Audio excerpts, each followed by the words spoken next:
ধর্মতলার ছবি আপনারা যারা দেখেছেন, আজকে যখন ধর্মতলার পাশ দিয়ে আসছেন অফিস ফেরতা যে সমস্ত মানুষ তারা দেখছেন এই ছবি। অর্থাৎ ধর্মতলায় কি হয়েছে না, আগামী 3টে মানে আজকে দুপুর 3টে পর্যন্ত এই অবরোধ, এই বন্ধের ছবি। কেন বন্ধ, কেন কি হয়েছে ওখানে ঘটনাটি জানার চেষ্টা করবো। আমাদের প্রতিনিধি রয়েছেন অভিরূপা সাহা। অভিরূপা, একটু জানবো তোমার কাছ থেকে যে কি কারণে আজকে এই ধর্মঘটের ডাক দেওয়া হয়েছে, যারা এখানে হকাররা রয়েছেন কি দাবি, এক্স্যাক্টলি কি করা হচ্ছে তাদের সঙ্গে, কি দাবি করছেন তারা?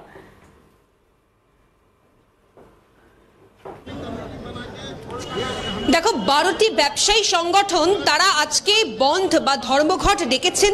মূলত তাদের দাবি হচ্ছে হকার নিয়ন্ত্রণ করতে হবে। অর্থাৎ এই নিউ মার্কেট, লিন্ডসে স্ট্রিট, এই চত্বরে যত সংখ্যক হকার রয়েছে তাদের বারবারন্ত এতটাই বেশি যে দীর্ঘদিন ধরে যে সমস্ত মার্কেটগুলো রয়েছে সেই মার্কেট তারা তাদের ব্যবসার কাজপত্র চালাতে প্রবল সমস্যার সম্মুখীন হচ্ছেন। তার কারণ হকার উত্তরোত্তর বাড়ছে।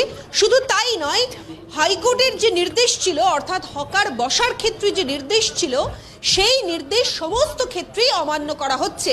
এবং তারই প্রতিবাদে আজকে নিউ মার্কেট, হক মার্কেট, আরও একাধিক ব্যবসায়ী সংগঠনের ডাকে, মূলত 12টি সংগঠনের ডাকে আজকের এই অবস্থান। তুমি দেখতে পাচ্ছ ইতিমধ্যেই হক মার্কেটের সামনে আমরা রয়েছি। এখানে একাধিক সংগঠনের যারা সদস্য রয়েছেন তারা ইতিমধ্যেই এসে উপস্থিত হয়েছেন এবং তারা তাদের যে অবস্থান সেই অবস্থান চালিয়ে নিয়ে যাচ্ছেন। আমি একটু কথা বলে জানার চেষ্টা করবো, একটু এগিয়ে আসুন, একটু কথা বলছি।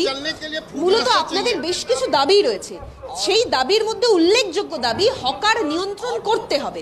কি কি দাবিতে আপনারা পথে নেমেছেন, কেন এই অভিযোগ করছেন আপনারা?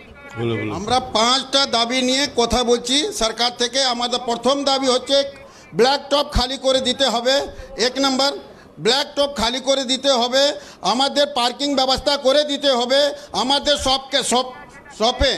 আমাদের শপের সামনে কোনো হকার থাকবে না। কেন, রাস্তা যাওয়ার আসার ক্লিয়ার হবে। রাত্রিবেলা কোনো বেঁধে যদি আগুন না হয়, আগুন না লাগে, তার জন্যে আমরা ওখানে এই ব্যবস্থা কর্পোরেশন করুক। আর ফুটে যদি 5 ফুট থেকে বেশি আছে তারপরে বসায়, যদি ফুট নেয় তাহলে ওখানে হকার বসানো চলবে না। ব্ল্যাক টপ থেকে সব একদম ইমিডিয়েট হকারকে সরিয়ে দিতে হবে। আপনারা বলছেন এত সংখ্যক হকারের দৌরাত্ম্য যখন বাড়ছে এই মার্কেট সংলগ্ন অঞ্চলগুলোতে, আপনারা তো এর আগে পুরসভার সঙ্গেও কথা বলেছিলেন, পুরসভা কেন উপযুক্ত ব্যবস্থা নেয়নি? সব সময় কথা বলা হচ্ছে কিন্তু একদিকে দেখা হচ্ছে।